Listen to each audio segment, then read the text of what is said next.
Olá pessoal, tudo bem com vocês?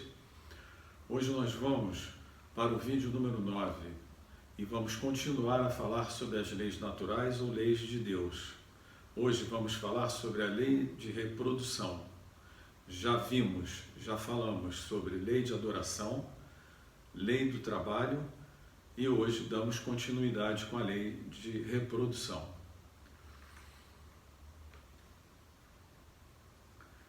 Vamos abordar o primeiro tema, população do globo. A reprodução dos seres vivos é uma lei natural ou lei de Deus. O aumento da população da Terra segue uma progressão crescente, ininterrupta.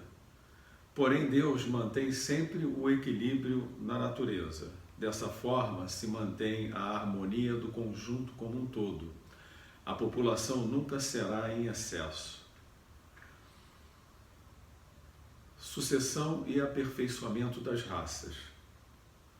Nesse momento, algumas raças humanas diminuem de quantidade e desaparecerão naturalmente da Terra. Outras raças tomarão o lugar destas, da mesma forma que outras raças tomarão o lugar da nossa raça, da nossa própria raça, ao longo dos tempos, com o passar dos tempos. Os homens atuais são os mesmos espíritos dos nossos antepassados, que estão voltando para se aperfeiçoarem em novos corpos, porém longe ainda da perfeição. Sendo assim, o processo de renovação e evolução continua. Sob o aspecto puramente físico, todas as raças pertencem à grande família humana, qualquer que seja a estirpe primitiva de cada uma delas. Elas puderam se misturar entre si e produzir novos tipos. Do ponto de vista físico, o caráter principal e dominante das raças primitivas foi o desenvolvimento da força bruta, em detrimento da força intelectual. Atualmente é o contrário. O homem realiza mais pela inteligência do que pela força do corpo. Portanto, o homem faz 100 vezes mais porque soube tirar proveito das forças da natureza do conhecimento, o que os animais decididamente não podem fazer. O aperfeiçoamento das raças animais e vegetais pela ciência favorece a busca da perfeição, que é o objetivo para o qual tende a natureza. O homem, geralmente, não se esforça pelo melhoramento das raças, senão por um sentimento pessoal, e não tem outro objetivo senão o aumento de seus próprios prazeres. Porém, pelo trabalho, exercita e desenvolve sua inteligência, e é sob esse aspecto o que ele mais aproveita. Obstáculos à reprodução. As leis e costumes humanos que promovem obstáculos à reprodução de animais e plantas é um poder dado por Deus que ele, o homem, deve usar para o bem, mas não pode abusar.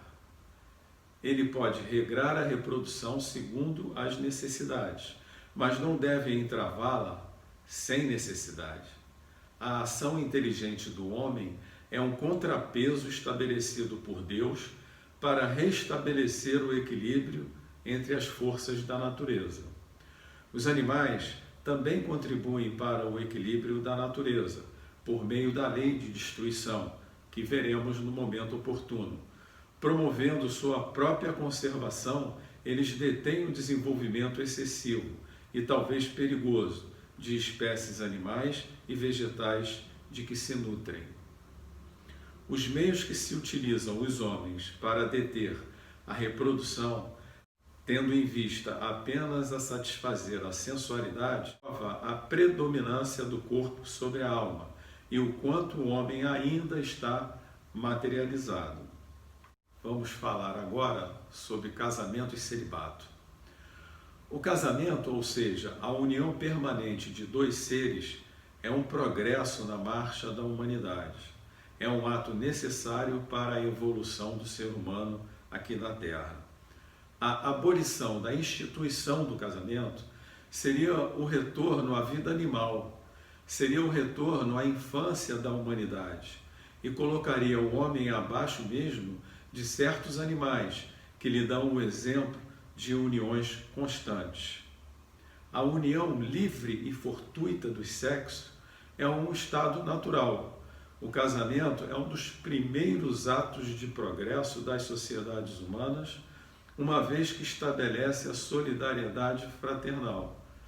É por meio do casamento, logo depois do início da idade adulta, é que os homens começam a estabelecer uma evolução no convívio do dia a dia, no trato do dia a dia entre as partes, entre o casal, e assim eles vão evoluindo.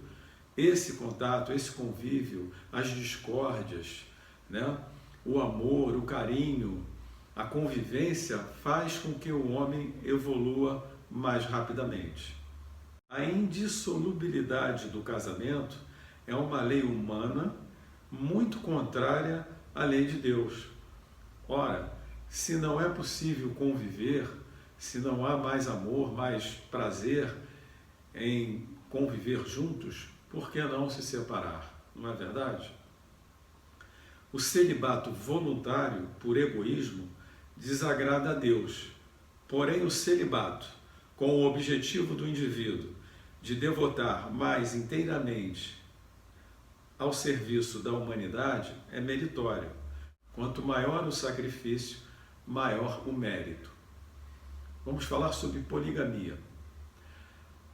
A igualdade numérica que mais ou menos existe entre os sexos é um indicador que os homens e mulheres devem estar unidos, uma vez que tudo tem um fim na natureza. A poligamia é uma lei humana cuja abolição marca um progresso social. O casamento, segundo os objetivos de Deus, deve ser fundado sobre a afeição dos seres que se unem. Na poligamia, geralmente não há afeição real, mas apenas sensualidade. Se a poligamia fosse uma lei natural, ela deveria ser universal, o que seria materialmente impossível, visto que prevalece a igualdade numérica entre os sexos. A poligamia deve ser considerada como um uso ou uma legislação particular, apropriada a certos momentos e que o aperfeiçoamento social faz pouco a pouco desaparecer. Temos alguns casos que podemos citar, como as guerras. Nas guerras, na Segunda Guerra Mundial, muitos países sofreram muito com a perda dos seus homens, dos homens da sociedade. Então, criou-se um desequilíbrio entre a quantidade de homens e a quantidade de mulheres. E aí a poligamia ela foi instituída como algo normal naquele momento, para suprir a necessidade que havia. Eu queria te agradecer mais uma vez por estar comigo. Hoje nós vimos a lei de reprodução. Na próxima semana estaremos aqui juntos para ver mais uma lei, a lei de conservação. Muito obrigado pela sua presença. Vamos difundir, vamos divulgar a doutrina espírita, essa doutrina abençoada, e eu conto com a sua participação, compartilhando esse vídeo nas suas redes sociais, dando um like, se inscrevendo no canal, e assim vamos fazendo o nosso trabalho. Muito obrigado de coração. Até lá!